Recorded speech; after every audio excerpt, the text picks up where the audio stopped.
So, are you saying that hypothetically anything could exist in the backrooms or like be in it? Following the logic of going out of bounds in the game, yeah, it's the kind of thing that I leave it to the imagination, leave it to the implication. The Mm-hmm. anxiety is that you have no clue what you might encounter, and because you're in the back, which essentially holds all of the information of reality. Like I said, you might meet yourself from a timeline that never happened. You have no idea what you're going to encounter, and because of the nature of the backrooms, once you're close to something, you both know you're there. You might not see each other yet, hear each other, but you know you're there, and there's no escaping that kind of anxiety. That's the magic about the back. You can make it fit what other theme that you think would make it exciting to write about. So, hypothetically, let's say there was a version of the backrooms that was controlled by godlike entities embodying concepts. Would you say that could also work in its own context? Could work in its own context. I don't know, like again, video game logic. Maybe the entities that weren't meant to exist. What's a good like Pokemon, for example. Pokemon's a great example. Everybody knows missing number, missing no. Um, and everybody knows that such an entity can be extremely dangerous to your game. It creates instability. It has statistics that are like way higher than what the game can naturally allow. If you want to work with concepts like that, then, and I have in my own writing with the idea, then you can have concepts like godlike beings and stuff like that existing in the back rooms.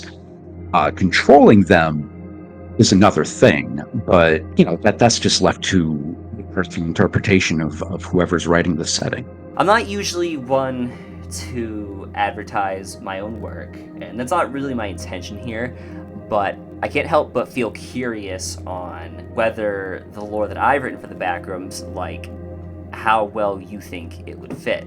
So, for example, I created a character known as the Keymaster, who is this godlike entity embodying the concept of like access, passage, and egress. What I did with him essentially was take the definition of a liminal deity and kind of made it literal, and I applied that to the backroom setting. And I was just wondering, like, what you think about that, basically. Yeah, that kind of concept works good with the idea of the backrooms, since if you go again with like the video game logic, the back could be adjacent to everything in reality, every time, every place, all of time and space, because you're stepping outside, and then if you can figure out how to step back in, technically you could go anywhere in space, anywhere in time. The same way, like in a game, you might go into the back at the very end of the game, and then you come out at the right spot, and suddenly you're at the start of the game again with all the event flags reset.